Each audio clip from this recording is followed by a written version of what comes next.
This week, we're looking at the shaping of colonial identity. Now, first of all, the colonies got a lot of their identity from Great Britain, where they came from. Britain had a constitutional monarchy, a limitation on their monarchy.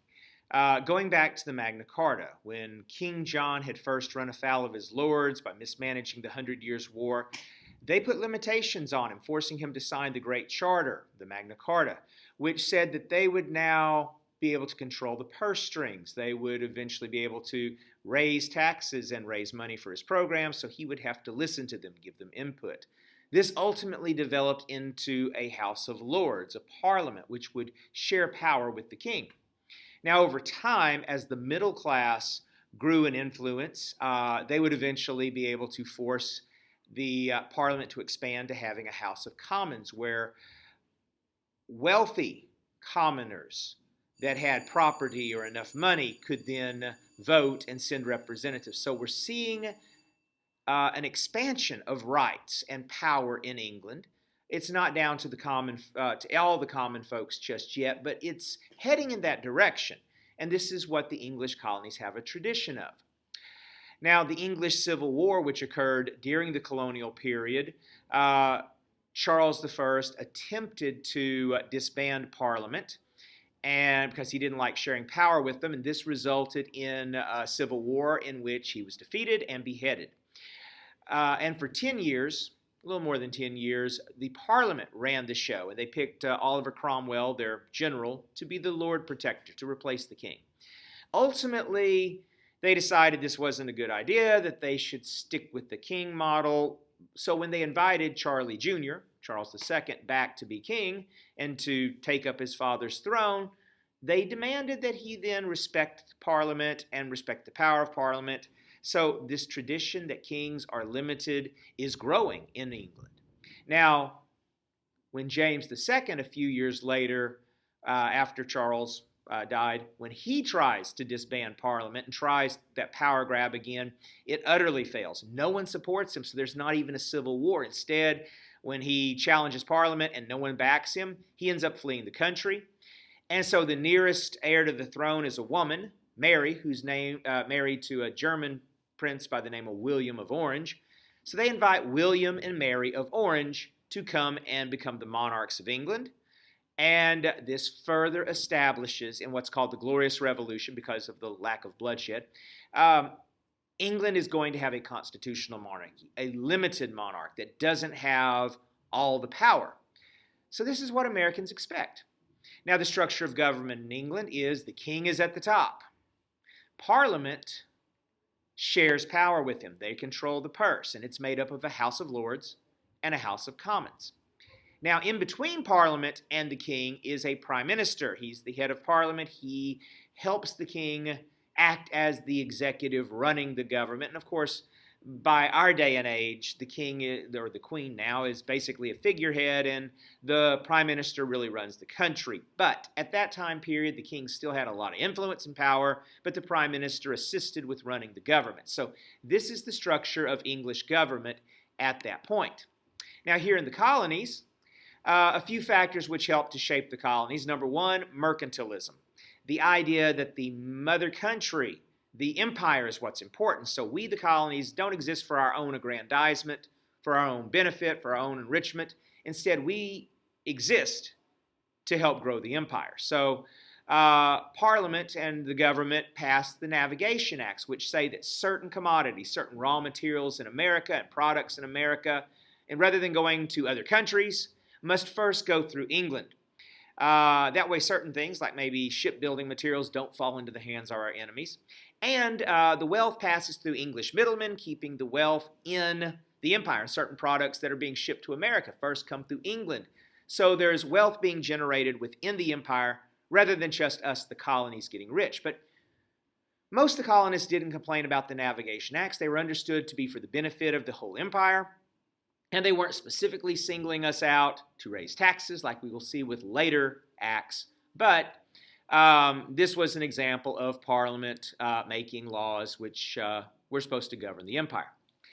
Now, within the colonies, our structure of government is going to be based around the idea that we Englishmen have the right to a certain amount of self-rule. This concept of representation coming with taxation is growing. And so here in America, just like over in England, those that were wealthy enough got to pick their House of Commons as part of Parliament. In Virginia, those wealthy landowners were able to choose representatives in what was called the House of Burgesses, which acted as the colonial legislature for the colony of Virginia. And then the Virginia Company, and later the king, would select who the governor was. So this was our first legislative body here in America. Now, when the Pilgrims landed, they realized that we were going to need to organize government. So they wrote, before they ever got off the ship, the Mayflower Compact, promising to organize a civil government and to abide by those laws. So this is the first time that colonists here in America begin the rudimentary forming of a government. And this is going to become the tradition in America, that we expect constitutional rule, the rules of government and representation. James II, as we had mentioned a second ago, had tried to get rid of the colonial governments. In fact, tried to get rid of some of the colonies and just put them all together. But when he failed in England, he also failed here. Now, the structure of the government, at the top of every colony, like they have the king in England, you have the king's appointed representative, the governor. But then we, the people, at least those with money and property, are represented by our colonial assembly. So we have some say in our government. And this was what Englishmen expected. Now, the colonies develop along certain lines. Regionally, in the northern area of the colonies in New England, this area was very hilly, very rocky at the very end of the Appalachian Mountains, coming right through there.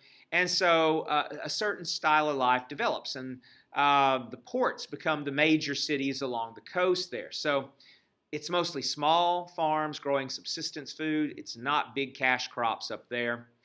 Your workforce, because your farms are small, is mostly going to be your kids. So have a bunch of kids, make them do the work. The real money and power was in the shipping industry. Those Yankee merchants that owned ships that sailed around the world, they made their money through what was called the triangular trade route. They would set sail with a cargo in America. Let's say they set sail with rum here in America, and they go to England, and they sell the rum.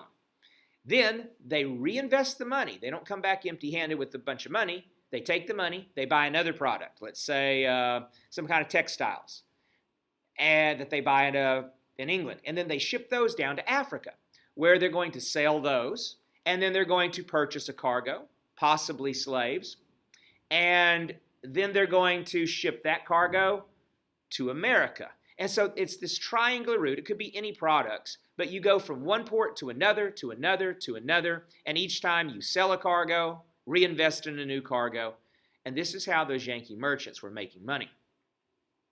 Now, up here in New England, one of the key factors of their society is a very high value of education.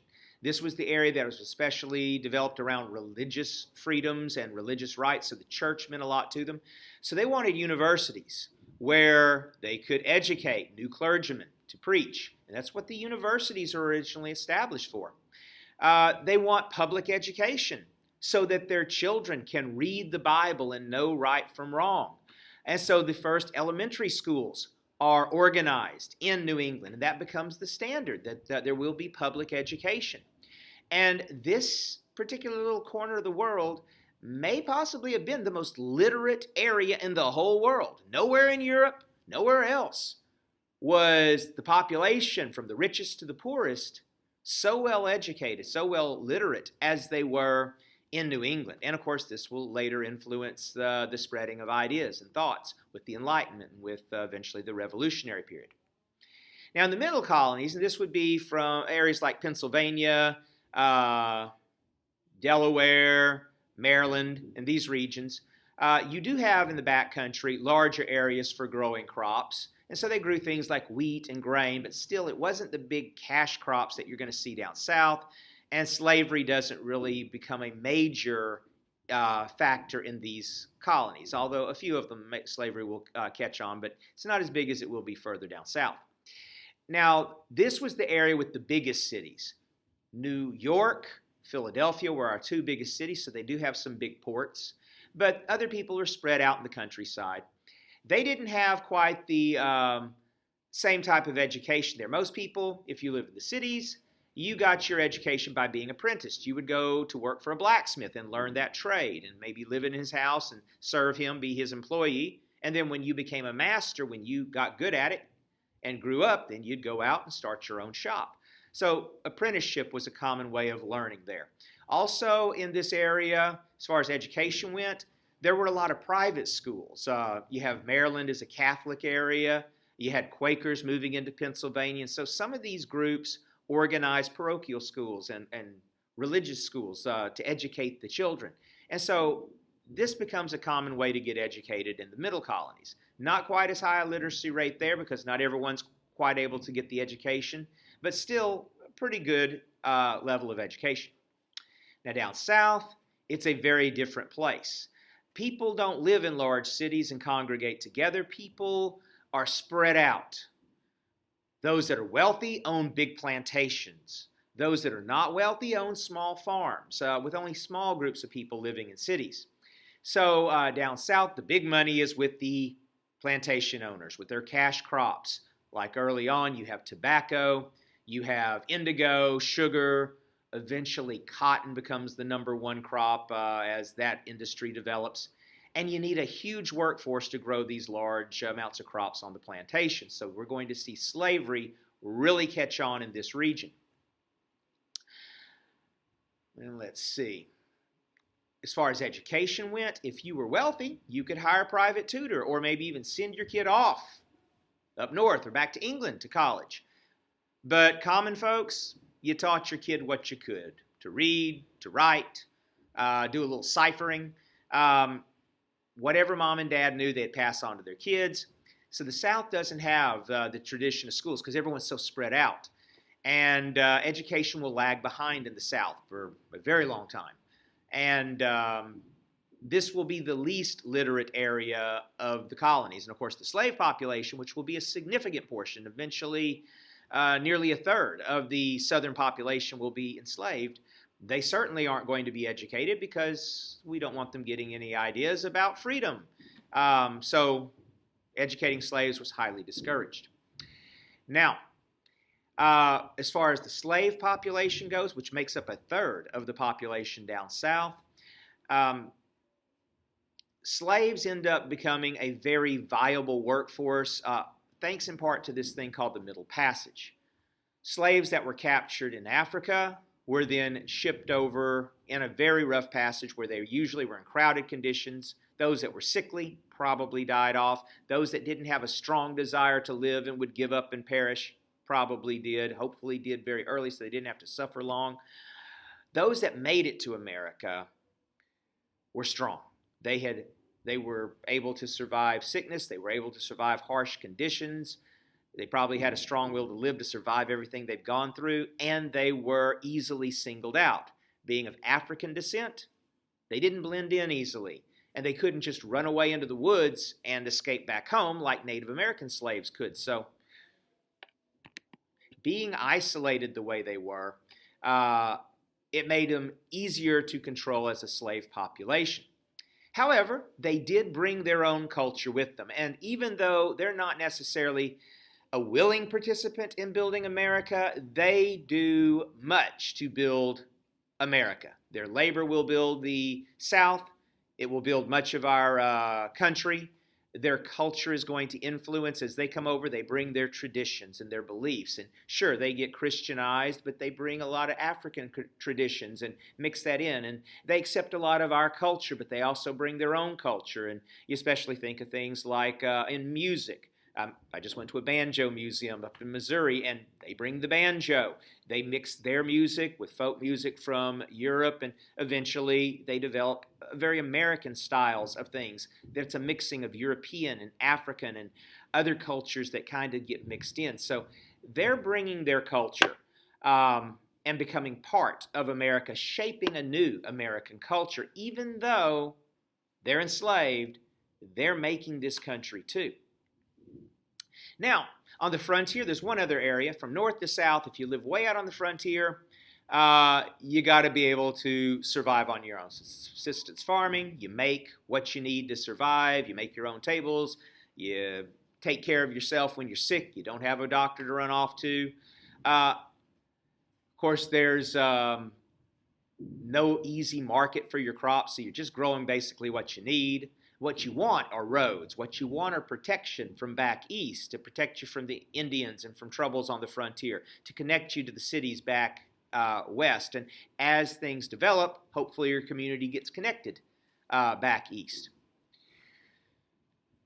Education, like it was for poor Southerners, is going to be you learn what you can from your parents. So you're going to be only as literate as your parents can make you. The native tribes often are going to be conflicting with the settlers that are pushing into their territory. So this is often what they're going to voice a concern to their government for. Now, a couple of factors are going to shape the way Europe and the American colonies think during this time period. One of them is going to be the Enlightenment. Now, we've been going through the Renaissance, and Europe has been discovering education again, discovering a lot of the old Greek and Roman thoughts, and the church had preserved some of that, and some of that had been rediscovered during the Crusades from manuscripts preserved by the Muslim countries. But during the Renaissance, there's this rebirth of learning.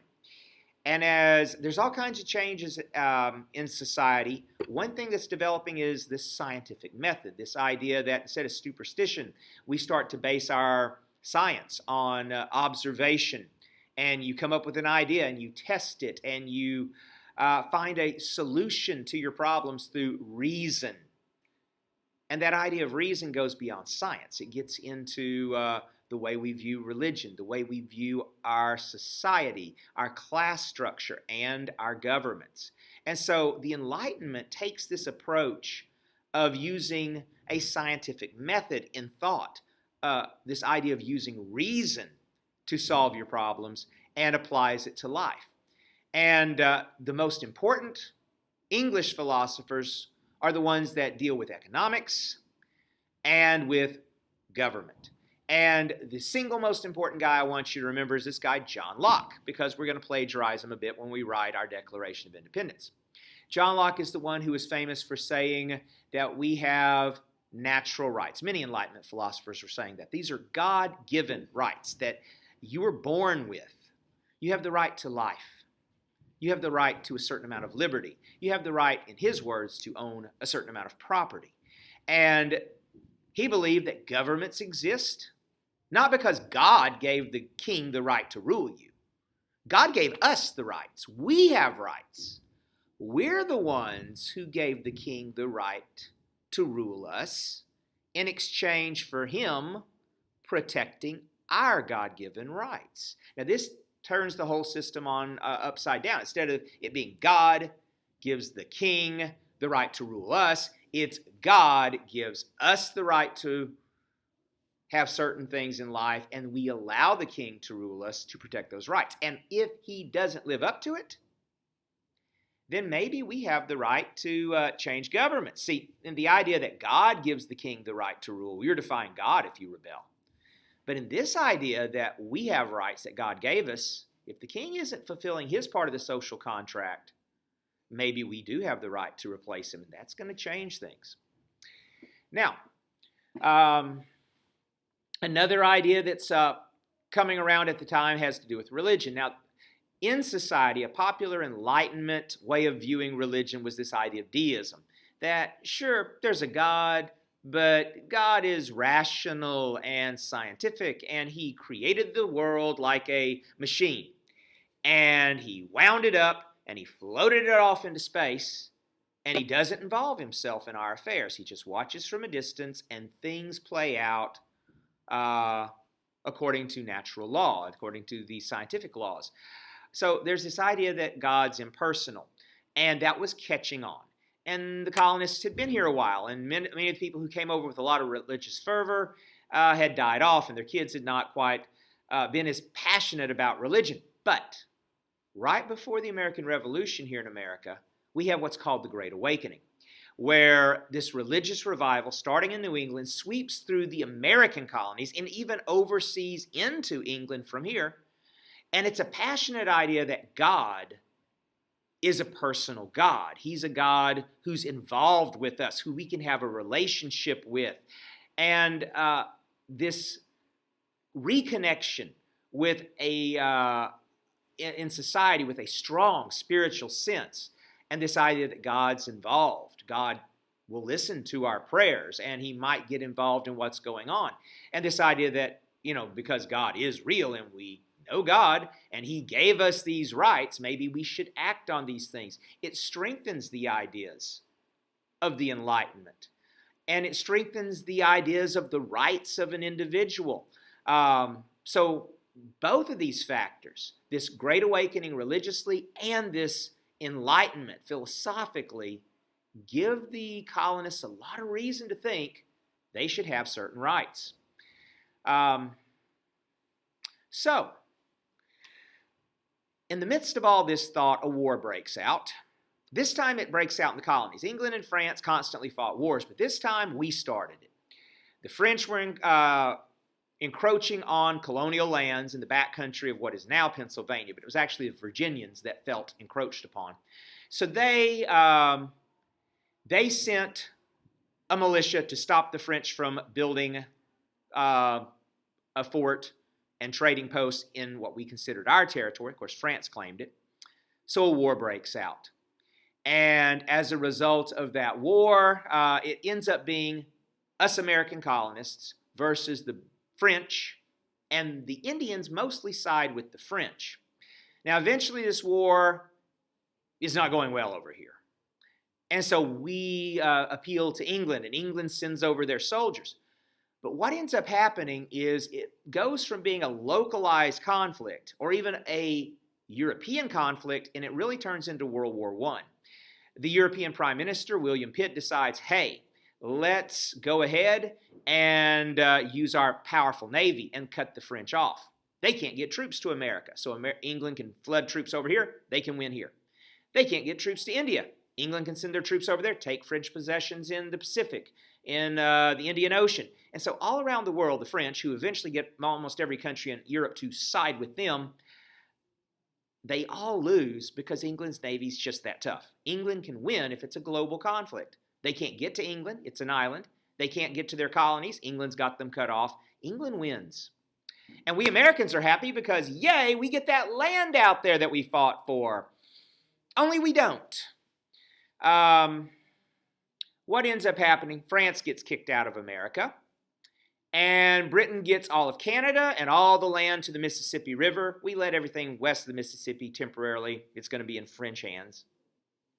History will change that eventually. But the English don't like the fact that the Indians don't like us colonists because we're taking their land. And immediately the Indians out west start a war with the colonists called Pontiac's War. And thanks to that, the English have to send more soldiers, fight another war. So they come up with a rule. We're not allowed to go out west past the Appalachian Mountains. Instead, they'll let those French guys that now belong to England, because Canada is now English territory, since they get along with the Indians, they can go out there. So we won the war. We're supposed to get the land, but instead, the guys we were fighting with, who are now Englishmen, they got the land. We were told we couldn't go out there. We felt ripped off. What was even worse is England also thought, now that you started this war, you ought to help pay for it. And they started coming up with taxes for us to pay. First, the Sugar Act, where they started taxing sugar and other products. And this wasn't a tax that we had any say in. They didn't go through our colonial legislatures. British Parliament voted for this. Now, the British thought, we're letting the people have their say because it's Parliament. They put the tax in place. But we Americans said we didn't get to vote for who's in Parliament. We're being taxed without being represented. We didn't like it. We grumbled. We complained. Then they extended the tax on to paper goods. stamps, legal documents. And we got even madder. And this time, we start to protest. Groups like the Sons of Liberty start to organize, and we start to boycott and refuse to buy their products so they don't get any tax money. And we start to attack tax collectors, tarring and feathering them, throwing rocks at their homes. And they start to have to send soldiers over here to keep us under control. They're spending more money. They're not making money. And they're practical, so they back down. In the Declaratory Act, England said, all right, we're not going to tax you, but we have the right to. So we declare that anytime Parliament wants to, they can tax you Americans. We're just not going to right now. So we kind of win. Things settle down. Then they get a new head tax collector. When Charles Townshend becomes the Chancellor of the Exchequer, he thinks he can pull one over on us. Instead of taxing us directly, he's going to tax the companies shipping goods to America, and then they'll raise their prices to get their money back. So we're only indirectly being taxed, but we're not dumb, and we got mad about it. So we protest, and we boycott. And, as you're reading about, eventually it led to violence. An angry crowd, and of course you can read more about it in your textbook, clashes with British soldiers, people are killed, and the Boston Massacre occurs. And England again backs down because they don't want to have a conflict with the colonists. But they left one tax, the tax on tea, just as a message to us. Well, things simmered down for a couple of years until they passed the Tea Act, which gave a monopoly to the East India Company. They were trying to save this company by letting them be the sole seller of tea in New England. And as they did, that caused trouble. We again boycott, we protest, and eventually we dumped tea in Boston Harbor. And they got, that's enough of it. They're tired of us pulling this stuff. And they said, all right, we're closing your harbor. We're suspending your government. And we're putting these restrictions on you guys until you pay for the tea, which we refuse to do. So they end up closing the harbor, the Boston Port Bill. They suspend our local government. The Justice Act says, hey, if they shoot any more Americans, they'll be tried in England. So they're kind of giving their soldiers a little leeway to get rough with us. The Quartering Act says their soldiers that are here to oppress us are going to live in our homes. And the Quebec Act just permanently gave that land out west to the Canadians. And so we're not happy. And this is going to lead to the leaders of our colonies meeting together in the First Continental Congress to discuss how we're going to oppose British oppression.